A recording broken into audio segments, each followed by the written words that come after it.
ऐसे हुआ है, नफरत की वजह से हुआ है मेरे कुछ। होगी जिंदगियों से खेलोगे तुम। अरे तुमने तो रिश्तों का भी लिहाज नहीं। हर सवाल के जवाब में खामोश है। आप कर चुकी हूँ मनीषा, कोई अली क्या लिखा है हमारे नसीब में। मुकम्मल करने के नहीं है, वो आपको परेशान नहीं करता। In fact he doesn't even exist for me. ख्याल रखना। चालबाज ड्रामे में अब आप लोग देखने जा रहे हैं कि अब ईशल है जो कि बहुत ही ज़्यादा परेशान है, क्योंकि अब आशिर भी ऐसा ऐसा उसे बज़न होना शुरू हो जाएगा सिर्फ़ और सिर्फ ऐज़ा की वजह से।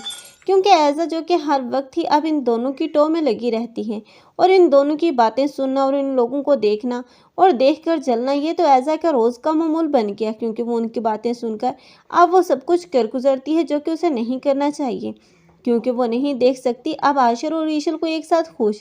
इसलिए अब वो ईशल को आशिर से दूर करने के लिए अब प्लानिंग्स पे प्लानिंग्स करती ही रहेगी, ताकि वो चाहती है कि वो सब पर अपनी हुक्मरानी कायम रखे। लेकिन अब वो गलत रास्ता इख्तियार कर चुकी है, क्योंकि पहले तो अब उसने अनाया को बचाने के लिए अब रूहान की ज़िंदगी में जहर घोल दिया। लेकिन रूहान है जो कि पल पल तड़पेगा, क्योंकि अब अनाया तो उसे ज़रा भी भाव नहीं देगी। लेकिन अब ऐज़ा की वजह से अब रूहान की हंसती बसती ज़िंदगी भी अब उजड़ कर रह गई, क्योंकि अब वो हर वक्त ही परेशान रहेगा और उसकी मुस्कुराती ज़िंदगी में अब रोना धोना शुरू हो जाएगा। क्योंकि अब ये सब कुछ ऐज़ा ही की मेहरबानी है, क्योंकि ऐज़ा ने अपनी बहन अब उस पर मुसल्लत कर दी। लेकिन दूसरी ही तरफ ईशल है जो कि बहुत जल्द अब उस घर से चली जाएगी, क्योंकि जब वो देखेगी कि ऐज़ा भाभी किसी भी सूरत अब अपने कारनामों से बाज आने वाली तो है नहीं, अब हर बार ही उसे गलत साबित करती है आशिर की नज़रों में और ख़ुद अच्छी हो जाती हैं। क्योंकि अब वो नहीं जानती कि अब आशिर को अब अपनी भाभी की असलियत कैसे दिखाए, क्योंकि आशिर तो अपनी भाभी के खिलाफ एक भी लफ्ज़ सुनना बर्दाश्त नहीं कर पा रहा।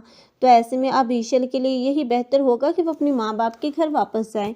और वहाँ जाने के बाद अब आशिर भी अब बहुत ही ज़्यादा परेशान नज़र आएगा, लेकिन ऐसा होगी जो कि ढोंग करने के लिए अब ईशल के पास जाएगी और उसे अब जाकर धमकाएगी कि उस घर में आने की कोई ज़रूरत नहीं, बल्कि मैंने जो कुछ भी किया है तुम्हें आशिर की ज़िंदगी से निकालने के लिए ही किया है।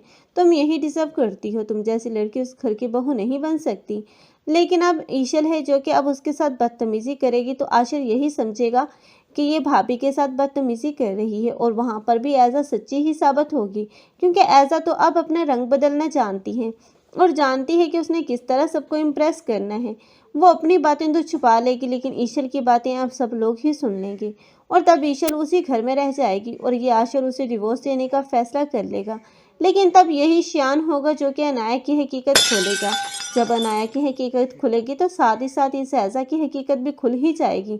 इस तरह ईशल जिसे डिवोर्स होते होते तो रुक ही जाएगी, लेकिन ये ऐज़ा और दूसरी तरफ अनाया उस घर से निकाली जाएंगी। आप लोगों को ये ड्रामा कैसा लग रहा है और इस ड्रामे में किसकी एक्टिंग को लाइक कर रहे हैं, कमेंट सेक्शन में अपनी कीमती राय का इज़हार लाजमी करें। मज़ीद ऐसे रिव्यूज़ के लिए हमारे चैनल को लाजमी सब्सक्राइब कर लें। अगर आप लोगों को हमारी वीडियो अच्छी लगी हो तो वीडियो को लाइक करना मत भूलिएगा। अल्लाह हाफ़िज़।